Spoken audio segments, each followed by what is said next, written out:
কুণাল ঘোষ বলছেন যে একটা রাজনৈতিক আবর্তে ফেলে বাবা মার আবেগকে নিয়ে আপনারা রাজনীতি করছেন। দেখুন, উনি তো আবেগটা দেখলো, ব্যথাটা দেখলো না, যন্ত্রণাটা দেখলো না, কষ্টটা দেখলো না, বাবা মার যে এতদিনের ব্যথা যন্ত্রণা এই জিনিসগুলো দেখলো না, আবেগটুকুই দেখলো। কিন্তু সেই আবেগ লাগিয়ে যদি ন্যায় বিচারের জন্য আন্দোলন করে, আমার এটাতে কোনো ভুল আমি দেখছি না, প্রথম কথা।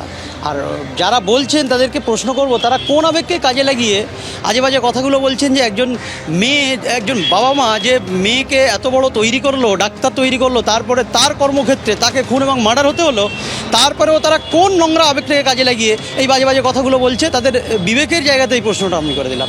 বলছে যে আপনারা রাজনীতি করছেন এই আবেগকে কাজে লাগিয়ে, বাবা মার আবেগের জায়গাকে কাজে লাগিয়ে। দেখুন, এই আবার বলছি যে আবেগটা তারা বুঝলো, ব্যথাটা তারা বুঝলো না, প্রথম কথা। আর 2 নম্বর কথা হলো, যদি কেউ কোনোভাবে রাজনৈতিক অরাজনৈতিক প্রশ্ন চলে আসে, এটা তো রাজনীতি করাও তো আমার মনে হয় মানুষের গণতান্ত্রিক অধিকার।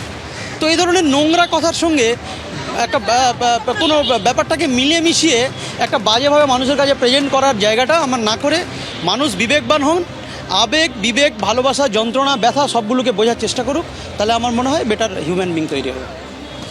এই মুহূর্তে মিছিল পায়ে পায়ে এসে পৌঁছেছে আরজিকর মেডিকেল কলেজ হাসপাতালের সামনে। আমি সেই ছবিটা একবার দেখিয়ে দেব যে আরজিকর মেডিকেল কলেজ হাসপাতালের একদম সামনে এখানে এই সুবিশাল মিছিল নিয়ে প্রবেশ করতে চাইছেন তারা।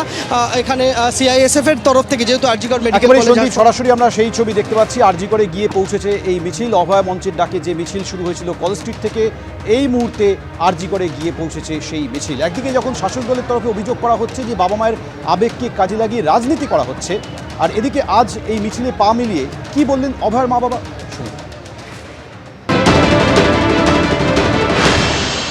পুরনো যা ইতিহাস, ওটা ইতিহাস হয়ে গেছে, সুতরাং ওই দিনটা আর মনে করতে চাই না। এখন ভবিষ্যতের দিকে তাকিয়ে আমরা যে ন্যায় বিচার ছিনিয়ে আনার প্রতিজ্ঞা করেছি সেটাই চেষ্টা করছি, এবং সেই জন্য আমি সব লোককে আজকে রাস্তায় থাকার জন্য বলেছি। রাস্তায় প্রতিবাদ মিছিল আরও জোরদার করতে হবে, তবে আমরা ন্যায় বিচার ছিনিয়ে আনতে পারবো। আপনাদের ডাকে সাড়া দিয়ে এত মানুষ পথে নেমেছেন, কি বলবেন? সমস্ত মানুষকে কৃতজ্ঞতা জানাবো না, কারণ সবাই আমার ঘরের লোক, আমার পরিবার এখন বৃহত্তর পরিবার।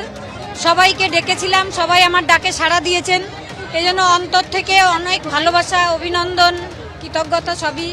সমস্ত জনসাধারণকে বলবো, যতদিন না বিচার পাই এভাবেই আমাদের পাশে দাঁড়াবেন। কোন জায়গা থেকে মনে করছেন যে এখনো বিচার হয়নি? কেননা আদালত তো তার একটা সাজা শুনিয়েছে। বিচার কি এখনো তদন্তই ঠিক করে হয়নি, আমরা মনে করি বিচার তদন্ত ঠিক মতন হোক, যারা যারা অপরাধী সবাই সামনে আসুক, সবার কঠোর শাস্তি হোক। পরবর্তী পদক্ষেপ কি এখনো? পরবর্তী পদক্ষেপ তো আমাদের নেওয়াই আছে, কোর্টে আমাদের চলছে মামলার রায় আসুক, সুপ্রিম কোর্ট বলুক যে হাইকোর্টে মামলাটা শুনতে দেবো, সেটাই আমাদের এখন চেষ্টা করি। আজকে সারাটা দিন এইভাবে প্রথমে আপনারা গেলেন ওই অভয়া ক্লিনিকে, তারপর আজকের এই মিছিল, একাধিক মানুষ তারা নানান কর্মসূচি রেখেছে আজকের দিনটাতে। সমস্ত মানুষদের ধন্যবাদ, কৃতজ্ঞতা। সমস্ত মানুষ আমাদের পাশে আছেন বলেই আমাদের গলায় আওয়াজ আছে। এই মানুষকেই বলবো, সমস্ত মানুষ যতদিন না আমি বিচার পাই ততদিন আমাদের পাশে এভাবেই থাকবেন।